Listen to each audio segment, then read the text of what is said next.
कृषी मंत्री माणिकराव कोकाटे सर्वाधिक वादात आणि सर्वाधिक चर्चेत असलेले मंत्री आहेत। त्यांचं मंत्रिपद राहणार की जाणार याचा सस्पेन्स आजही कायम राहिला। त्यात त्यांनी मंत्रिमंडळ बैठकीला हजेरी लावली, त्यावरून त्यांना अभय मिळाल्याची चर्चा सुरू झाली। मग त्यांचं कृषी मंत्रिपद वाचणं कठीण असल्याचे संकेत उपमुख्यमंत्री अजित पवारांनी दिले असंही सांगितलं जात आहे। कदाचित उद्या याची अधिकृत घोषणा होण्याची शक्यता आहे। आज दिवसभरात काय घडलं पाहूया।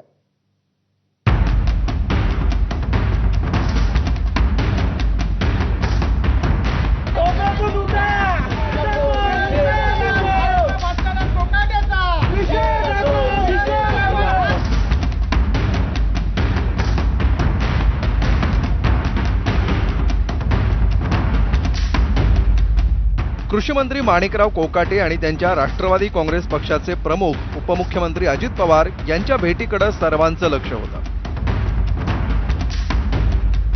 दुसरीकडे मंत्रिमंडळाच्या बैठकीची लगबग होती। त्यामुळे माणिकराव कोकाटेंचं काय होणार, ते या बैठकीला हजर राहणार की नाही, त्यांचं मंत्रिपद राहणार की जाणार, असे अनेक प्रश्न सर्वांच्या मनात होते। सकाळी 10:30च्या दरम्यान कोकाटेंनी अजित पवारांची भेट घेतली। कोकाटे आणि अजित पवार यांच्यात 25 मिनिटं चर्चा झाली। अजित पवारांनी कोकाटेंचे कान टोचले, परिस्थितीचं गांभीर्य लक्षात आणून दिलं। कोकाटेंनीही अशी कृती पुन्हा होणार नाही असं आश्वासन अजितदादांना दिलं।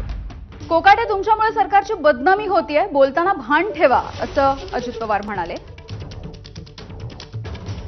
माफ करा, चूक झाली, पुन्हा चूक होणार नाही अशी दिलगिरी कोकाटेंनी व्यक्त केली। या बैठकीनंतर माणिकराव कोकाटे आणि अजित पवार यांनी माध्यमांशी बोलणं टाळलं आणि थेट मंत्रिमंडळ बैठकीला हजेरी लावली। काय गेम फसला मला माहित नाही। एकतर कोकाटे जोड काही अजितदादाचे काही गोष्टी मला वाटते लपल्या असेल आणि म्हणून ते धाडस करत नाही।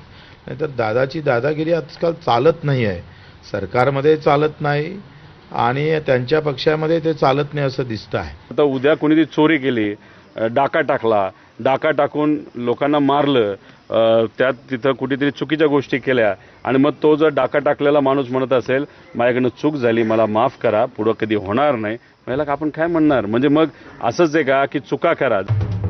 विरोधी पक्षांनी कोकाटेंच्या राजीनाम्याची मागणी सुरूच ठेवली।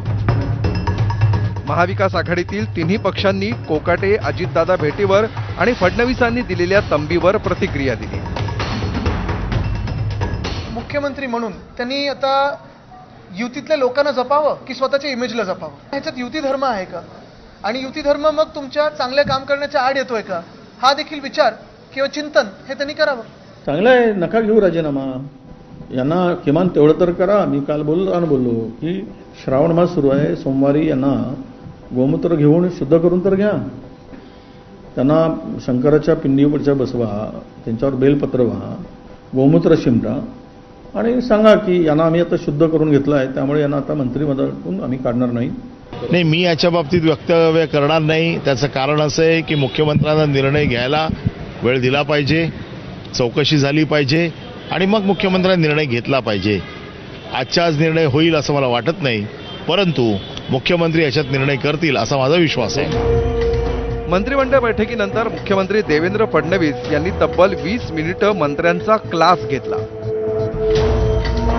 प्रचंड नाराजी व्यक्त करत वादग्रस्त विधानं, कृती अजिबात खपवून घेतली जाणार नाही असं सांगत ही अखेरची संधी असल्याची तंबी मुख्यमंत्र्यांनी सर्व मंत्र्यांना दिली। दरम्यान जर कृषी मंत्री बदलले नाहीत तर उद्या पत्रकार परिषद, कार्यकर्त्यांची बैठक होईल आणि छावा संघटना राज्यभर आंदोलन उभं करेल असा इशारा छावा संघटनेनं दिला आहे। आता अजितदादा किती शब्दाचे पक्के आहेत याच्याकडं माझ्यासह महाराष्ट्रातल्या तमाम शेतकऱ्यांचं लक्ष लागलेलं आहे। अजितदादांनी सिद्ध करून दाखवा की ते शब्दाचे पक्के आहेत। कृषी मंत्री रम्मी खेळताना जर तुमच्या त्या ठिकाणी आढळून येत आहेत, शेतकऱ्यांच्या बाबतीत चुकीचे वक्तव्य करत आहेत, असा असंवेदनशील कृषी मंत्री आम्हाला नको आहे। राज्यभर आंदोलन होणार आणि ते आता राष्ट्रवादी आणि अजित पवारांच्या विरोधात होणार। माणिकराव कोकाटेंचं मंत्रिपदच जाणार की कृषी खातं काढून त्यांना दुसरं खातं मिळणार याचा निर्णय आज झाला असण्याची शक्यता आहे। तिकडे संसदेत ऑपरेशन सिंदूर आणि ऑपरेशन महादेववर जोरदार चर्चा सुरू असल्यानं कोकाटेंबाबतचा आजचा निर्णय उद्यावर ढकलला गेला असेल असंही बोललं जात आहे। त्यामुळे माणिकराव कोकाटेंनी कृषी मंत्री म्हणून आणखी एक दिवस काढला.